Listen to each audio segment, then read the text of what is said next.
Gallery furniture and appliances Eramalloor 45-ാം വാർഷികത്തോടനുബന്ധിച്ച് ഓഫറുകളുടെ മഹാവിസ്മയം. ബെഡ് ഒന്നിനൊന്ന് ഫ്രീ. സ്റ്റീൽ അലമാര 5500 രൂപ മുതൽ. സെറ്റി സെറ്റ് 7500 രൂപയ്ക്ക്. സ്പ്രിംഗ് ബെഡ് 6750 രൂപ. വുഡൻ അലമാര 23000 രൂപയ്ക്ക്. എല്ലാ ഗൃഹോപകരണങ്ങൾക്കും ഫിനാൻസ് സൗകര്യം.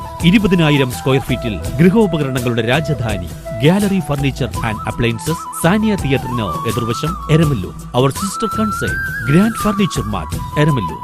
45 വർഷത്തെ പാരമ്പര്യമാണ്.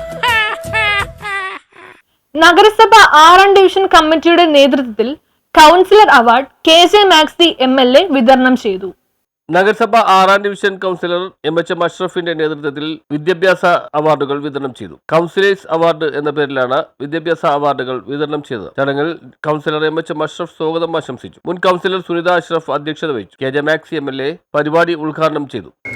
ഡെപ്യൂട്ടി ഡയറക്ടർ DD പറഞ്ഞിട്ടുള്ളത്, കഴിഞ്ഞ +2 പരീക്ഷയിൽ ഏറ്റവും ഉന്നതമായ നിലപാട് എടുത്തിട്ടുള്ള ഒരു ജില്ലയാണ് എറണാകുളം ജില്ല. ഈ സ്റ്റേറ്റിൽ തന്നെ ഏറ്റവും നന്നായി പെർഫോം ചെയ്തിട്ടുള്ള ജില്ലയായി ഇവിടെ എറണാകുളം ജില്ല മാറി. ആ മാറ്റം എന്ന് പറയുന്നത് ഇതുപോലെയുള്ള ഒരുപാട് പേരുടെ പ്രയത്നം അതിൻ്റെ പിന്നിലുണ്ട്. കുട്ടികൾ നന്നായി പെർഫോം ചെയ്യുന്നുണ്ട്. ആ പെർഫോമൻസ് എന്ന് പറയുന്നത് അതിൻ്റെ പിന്നിൽ പ്രവർത്തിച്ചിട്ടുള്ള ഘടകം എന്ന് പറയുന്നത് ഈ വിദ്യാർത്ഥികളോടൊപ്പം തന്നെ അവരുടെ മാതാപിതാക്കൾക്ക് വലിയൊരു പങ്ക് ഇതിനകത്തുണ്ട്. അവരുടെ അധ്യാപകർക്കൊരു വലിയ പങ്കുണ്ട്. അതുപോലെ തന്നെ നമ്മുടെ പൊതുസമൂഹത്തിന് പങ്കുണ്ട്, ജനപ്രതിനിധികൾക്ക്. അങ്ങനെ എല്ലാ ഘടകങ്ങളും ഒന്നിച്ചു കൂടുമ്പോഴാണ് നിങ്ങൾക്ക് ആ വിജയം കരസ്ഥമാക്കാൻ കഴിഞ്ഞിട്ടുള്ളത് നിങ്ങൾ മനസ്സിലാക്കണം.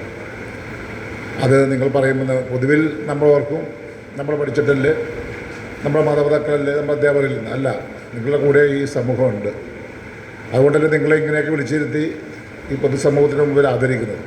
Deputy mayor K. അൻസിയ, നഗരസഭ health standing committee chairman TK Ashraf, മുൻ standing committee chairperson advocate Priya Prashanth, MMO VHSS manager Abdul Siyad, PZ Abdul Latheef തുടങ്ങിയവർ സംസാരിച്ചു. News bureau, Mattancherry.